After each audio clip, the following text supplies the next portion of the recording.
Good day. My name is Adri-Marie van Heerden and I'm a friend of the King David Schools. I'm also the South African facilitator for the Centre of Courage and Renewal that's based on the work of Parker Palmer. Now, Parker Palmer often talks about the courage inside of us. The word courage actually comes from the word heart in Latin. Now, I don't know what your courage looks like at the moment. Maybe you feel fresh and like you have a full dose of courage to give, because we know our work takes a lot of courage and a lot of heart. Maybe you feel empty and you think, where am I ever going to get heart and courage again? You and I know the tragedy it is when a teacher is so exhausted or have lost their heart, their fire inside. What happens is so sad. And you and I know we want to cultivate this fire inside of us and keep heart. And our work benefits from us having heart. But it's easier said than done. Parker Palmer talks about living inside the tragic gap in a way that is courageous. Now, the tragic gap is the difference between reality and what we know is possible. It's between what you see, the marks you see on paper, and what you know that child is possible for them to achieve.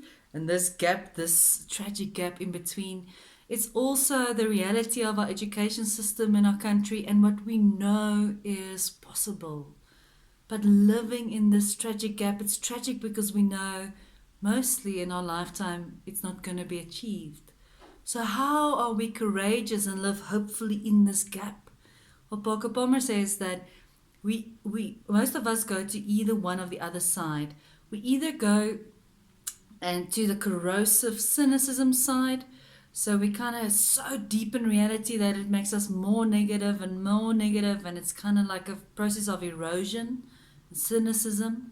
Or we clutch out of reality and we go to a form of idealism that doesn't kind of lose a little bit of track with reality, that always just it's always fine and it's always going to be fine, and loses a bit of track with reality.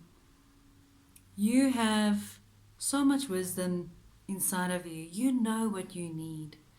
It's very hard to have the courage to live in this tragic gap. It's easy to go to the side of cynicism or irrelevant idealism. What will help you stay in this gap? I know friends help me a lot when I go off on this idealistic thing to bring me kind of into a hopeful reality. And if I have days where I go into the cynicism again to bring back a bit more hopefulness so that I can have the courage to stand in the gap. Because this is where the work is needed.